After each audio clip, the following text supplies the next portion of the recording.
श्री स्वामी समर्थ सर्वांना. हाय, हॅलो, नमस्कार. मी पल्लवी आणि तुम्हा सर्वांचे खूप खूप स्वागत आहे मिसेस पल्लवी ब्लॉगमध्ये. स्वामींच्या कृपेने तुमचा आजचा दिवस हा खूप छान आनंदाचा आणि मजेचा जावं ही सदिच्छा. चला तर मग माझं हिवाळ्याचे जे जे काही रुटीन असणार आहे ना, ते रुटीन मी आज तुमच्यासोबत आज शेअर करणार आहे.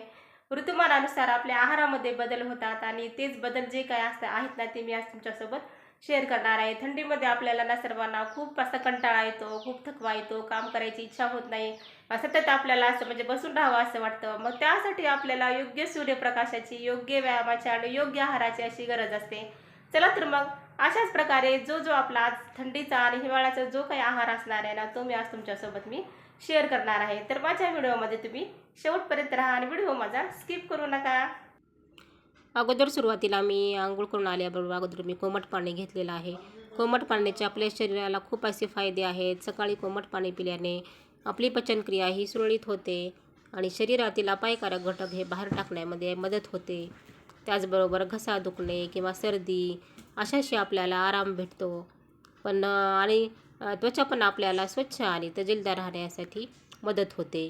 तर कोमट पाणी पिणे हे एकदम उपाशीपोटी पिणे एकदम आवश्यक मानलेले आहे. आणि कोमट पाणी पिल्यानंतर मग 1 तासानंतर आपण नंतर परत चहा घेऊ शकतो पुन्हा. अशा प्रकारे मी इथं आता गरम पाणी करून घेतलेलं आहे आणि ते इथं मी पिण्यासाठी बसलेले आहे. आणि कोमट पाणी पिताना कधी पण आहे का खुर्चीवर बसून वगैरे आणि सावकाश एक एक घोट असं पाणी पिलं पाहिजे, कोमट पाणी. आणि कसं आहे, पाणी जास्त आपलं हे गरम पण नसायला पाहिजे. हळूहळू एक एक घोट पाणी आपण पिलं पाहिजे. कोमट पाणी पिल्यानंतर मी कोवळ्या उन्हासाठी इथं गच्चीवर आलेली आहे. आणि कोवळं ऊन हे सुद्धा आपल्या शरीरासाठी खूप आवश्यक आहे.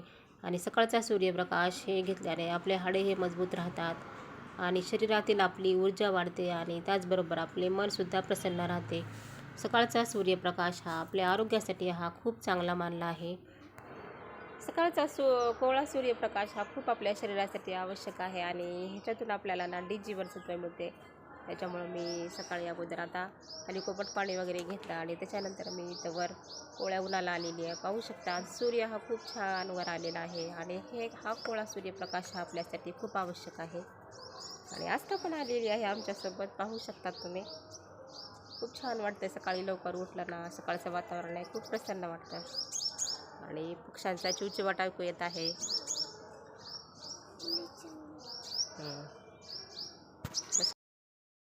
आणि ह्या कोवळ्या सूर्यप्रकाशामुळेच आपल्या शरीरातील प्रतिकारक शक्ती वाढते, त्यामुळे मदत होते आपल्याला. आणि त्वचेचे काही आजार हे सुद्धा आपल्या ह्याच्यामुळं कमी होतात. आणि त्यानंतर मी इथं खाली आलेली आहे आणि 1 तासाचा गॅप झाला माझा कोमट पाणी पिल्यानंतर. आणि तिथून पुढे मग मी इथं मस्त असा आल्याचा चहा बनवत आहे. आलं हे सुद्धा आपल्या शरीरासाठी खूप असं फायदेशीर आहे. आल्यामुळे आपल्याला सर्दी, कफ, खोकला असे काही आजार जे आहेत ते आजार आपल्याला होत नाहीत. त्याच्यामुळं आवर्जून आता ह्या हिवाळ्यामध्ये सर्वांनी आल्याचा थोडासा का होईना वापर केला पाहिजे. लसूण आणि आले हे जेवढे तुम्ही जास्ती प्रमाणामध्ये वापरताल ना, तेवढे आपल्या शरीरातील ऊर्जा ही आपली टिकून राहते. आणि इथं माझा आल्याचा चहा आता तयार झालेला आहे आणि आम्ही तिघांनी म्हणून घेत आहोत, कारण आई तर चहा घेत नाही आहे आणि श्रावणी ट्युशनला गेलेली आहे. आस्था, मी आणि आमच्या तिघांचा चहा इथे रेडी आहे. रात्रीच मूग मी हे पाण्यामध्ये भिजू घातले होते. आणि हिवाळ्यामध्ये मूग हे सुद्धा खाल्लेले खूप चांगले असतात आणि असे कच्चे मूग तर आपल्या शरीरासाठी खूप चांगले पचणारे असे असतात. याच्यामध्ये प्रथिने, फायबर असे भरपूर प्रमाणामध्ये असतात. आणि माझे इकडे आता मुगाची उसळ करणं चालू आहे. तोपर्यंत आहोनी इकडं हातात काम घेतलेलं आहे. त्याने हे कांदे वगैरे आहेत, लसूण आहे, हे कांद्याचं स्टँड त्यांनी स्वच्छ करून घेतलेलं आहे आणि त्याच्यामध्ये ते कांदे आणि लसूण हे ठेवून देत आहे. त्यांना असं थोडं काही काम पाहिलं का ते करावं असं वाटतं. आणि कांद्याचा वरचा जो पालापाचोळा आहे तो त्यांनी अगदी व्यवस्थितरित्या काढून घेतलेला आहे. आणि कांदे बटाट्याचं स्टँड हे त्यांनी व्यवस्थित ठेवलेलं आहे. आणि तोपर्यंत इकडं माझी मुगाची उसळ ही तयार झालेली आहे. ह्या ओल्या मुगामुळे ना आपल्याला बद्धकोष्ठतेचा सुद्धा त्रास हा कमी होतो आणि आपली रक्तशुद्धीला सुद्धा ह्याच्यामुळे मदत होते. आणि त्याचबरोबर आपली त्वचासुद्धा हे उजळ आणि निरोगी राहते. आईनेही हिवाळ्यामध्ये उडदाचे लाडू बनवून ठेवलेले आहेत, कारण याच्यामुळे आपले हाडे आणि स्नायूसुद्धा मजबूत राहतात. आणि थंडीच्या दिवसामध्ये हे आपली ऊर्जा वाढवून ठेवतात आणि याच्यामध्ये भरपूर प्रमाणामध्ये प्रथिने हे असतात.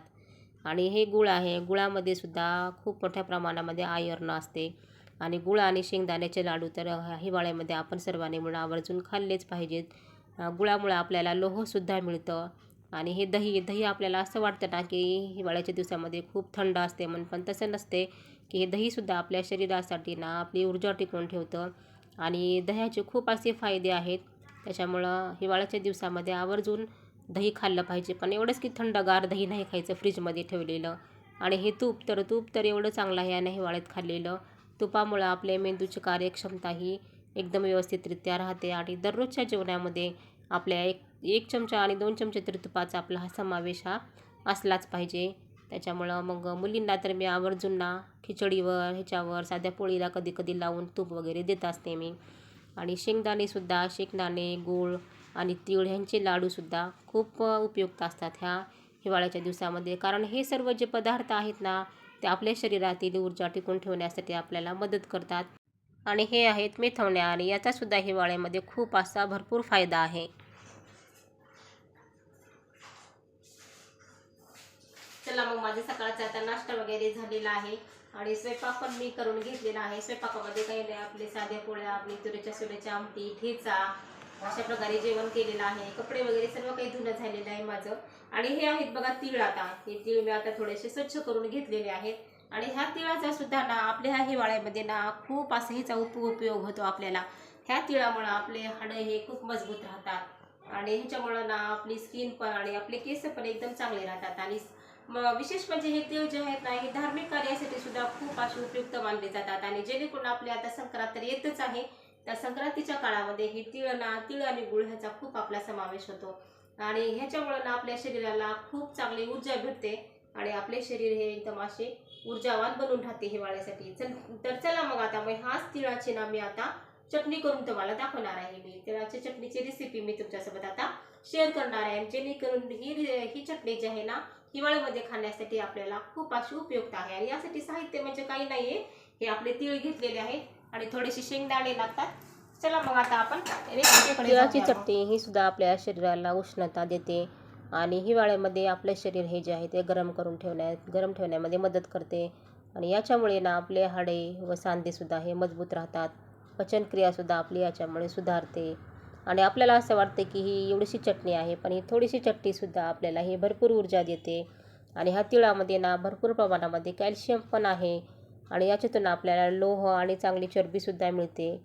आणि ही तिळाची चटणी सर्वांनी आवर्जून अशी खाल्ली पाहिजे. काही नाही, मी तीळ हलकेसे इथे भाजून घेतलेले आहेत, त्यानंतर थोडेसे शेंगदाणे भाजलेले आहेत मी या कढईमध्ये. आणि एकदम साधी सिंपल अशी याची रेसिपी आहे आणि याचे सेवन ना हिवाळ्यामध्ये अवश्य सर्वांनी म्हणून केले पाहिजे. आणि मग याच्यामध्ये थोड्या लसणाच्या पाकळ्या टाकलेल्या आहेत, थोडी कोथिंबीर टाकलेली आहे, थोडीशी लाल मिरची आणि मीठ, हे सर्व टाकून ना ह्याला मिक्सरमध्ये छान फिरवून घ्यायचं. आणि बघा ही आता आपली खूप छान अशी आपली तिळाची चटणी तयार झालेली आहे. आणि उन्हाळ्यामध्ये ही मात्र कमी प्रमाणामध्ये घ्यायची असते, पण हिवाळ्यामध्ये ही थोडीशी प्रमाणामध्ये खाल्ली तरी चालते. मग अशा प्रकारे मग ही चटणीची रेसिपी मी तुम्हाला दाखवलेली आहे. आणि हे ताट आहे जे आजच्या जेवणाचं आहे, की ज्यामध्ये मुगाची उसळ आहे, शेंगदाण्याची चटणी आहे, तिळाची चटणी आहे, हिरवा ठेचा आहे, परत लाल टोमॅटो आहेत, हे सुद्धा फार आवश्यक आहे, दही आहे, एक उडदाचा लाडू आहे. त्याला मग आताच आमचं जेवण वगैरे झालेलं आहे आणि मी तुम्हाला सर्व काही दाखवलेलं आहे की हिवाळ्याचं आपलं रुटीन हे कशा प्रकारे असलं पाहिजे, आपलं खानपान हे कशा पद्धतीनं असलं पाहिजे, जे काय आहे ते थोडं थोडं मी तुम्हाला दाखवलेलं आहे. आणि हे सर्व शरीरात आपल्या गेले नाही हिवाळ्यामध्ये की आपल्या शरीरातली ऊर्जा ही टिकून राहते आणि आपल्या शरीराने आरोग्य हे उत्तम राहतं, चांगलं राहतं. तर बघूया इथं आई काय करत आहे. बहुतेक आईचं इथं पुण्यनगरी, आमच्याकडं ना पुण्यनगरी पेपर येतो, त्या पेपरचे कुपन आईनं काढलेले होते, ते कुपन चिटकवायचं काम आईचं चालू आहे सध्या आता.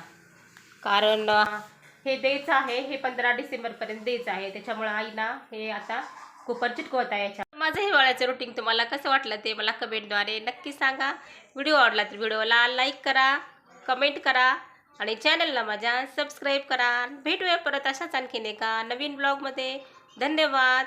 श्री स्वामी समर्थ.